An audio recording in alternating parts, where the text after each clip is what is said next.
Un court miracle, chapitre 3, la perception innocente. Section 3, perception versus connaissance. Nous avons insisté sur la perception et nous avons très peu parlé jusqu'à présent de la connaissance. C'est que la perception doit être redressée avant que tu puisses connaître quoi que ce soit. Connaître, c'est être certain. L'incertitude signifie que tu ne connais pas. La connaissance est pouvoir parce qu'elle est certaine, et la certitude est force. La perception est temporaire. En tant qu'attribut de la croyance en l'espace et le temps, elle est sujette soit à la peur ou à l'amour. Les malperceptions produisent la peur et les perceptions vraies encouragent l'amour, mais aucune n'apporte de certitude parce que toute perception varie. Voilà pourquoi ce n'est pas la connaissance.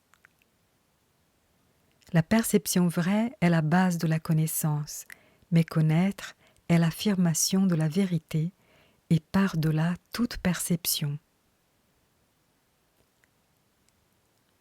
Toutes tes difficultés viennent du fait que tu ne reconnais pas toi-même, ni ton frère, ni Dieu. Reconnaître signifie connaître de nouveau, et cela implique que tu as connu jadis. Tu peux voir de multiples façons, parce que la perception comporte une interprétation, ce qui signifie qu'elle n'est ni entière, ni constante. Le miracle, qui est une façon de percevoir, n'est pas la connaissance. C'est la réponse juste à une question, mais tu ne poses pas de questions quand tu connais.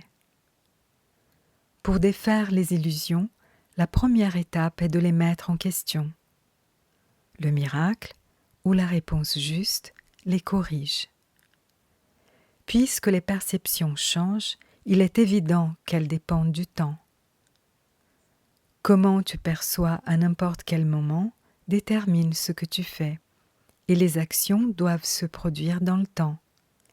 La connaissance est intemporelle, parce que la certitude ne peut être mise en question. Tu connais quand tu as cessé de poser des questions. L'esprit interrogateur se perçoit dans le temps et cherche donc des réponses futures. L'esprit fermé croit que le futur et le présent sont pareils.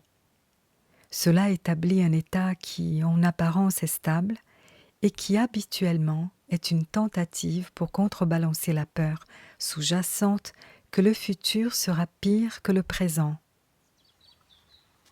Cette peur inhibe la tendance même à poser des questions. La vraie vision est la perception naturelle de la vue spirituelle, mais c'est encore une correction plutôt qu'un fait. La vue spirituelle est symbolique. Ce n'est donc pas un mécanisme pour connaître. C'est toutefois un moyen de perception juste, ce qui l'a fait entrer dans le domaine du miracle proprement dit. Une vision de Dieu serait un miracle plutôt qu'une révélation. Le simple fait qu'elle implique la perception retire l'expérience du champ de la connaissance. C'est pourquoi les visions, si saintes qu'elles soient, ne durent pas. La Bible te dit de te connaître toi-même ou d'être certain. La certitude est toujours de Dieu. Quand tu aimes quelqu'un, tu l'as perçu tel qu'il est et cela te permet de le connaître. Tant que tu ne l'as pas d'abord perçu tel qu'il est, tu ne peux pas le connaître. Aussi longtemps que tu poses des questions à son sujet, tu laisses entendre clairement que tu ne connais pas Dieu. La certitude ne requiert pas l'action. Quand tu dis que tu te bases sur la connaissance pour agir, en fait tu confonds connaissance et perception. La connaissance procure la force nécessaire à la pensée créatrice, mais non à l'action juste. La perception, les miracles et l'action sont étroitement reliés. La connaissance est le résultat de la révélation et elle n'induit que la pensée. Même sous sa forme la plus spiritualisée, la perception implique le corps. La connaissance vient de l'autel au-dedans et elle est intemporelle parce qu'elle est certaine. Percevoir la vérité, ce n'est pas la même chose que la connaître. La perception juste est d'abord nécessaire afin que Dieu puisse communiquer directement avec ses autels qu'il a établis en ses fils. Là, il peut communiquer sa certitude et sa connaissance apportera la paix sans aucune question.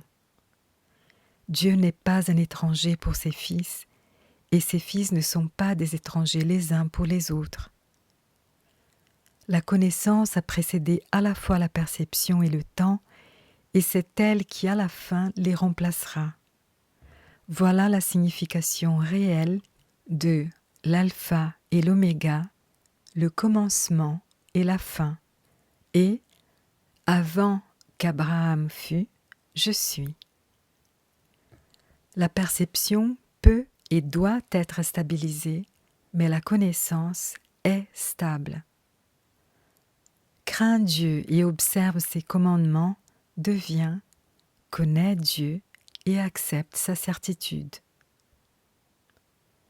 Si tu attaques l'erreur en autrui, c'est toi-même que tu blesseras. Tu ne peux pas connaître ton frère quand tu l'attaques. C'est toujours un étranger qui est attaqué. Tu fais de lui un étranger en le mal percevant, et ainsi tu ne peux pas le connaître. C'est parce que tu as fait de lui un étranger que tu as peur de lui. Perçois-le correctement afin de pouvoir le connaître. Il n'y a pas d'étranger dans la création de Dieu. Pour créer comme il a créé, tu ne peux créer que ce que tu connais et donc acceptes pour tien. Dieu connaît ses enfants avec une parfaite certitude. Il les a créés en les connaissant. Il les reconnaît parfaitement. Quand ils ne se reconnaissent pas les uns les autres, ils ne le reconnaissent pas.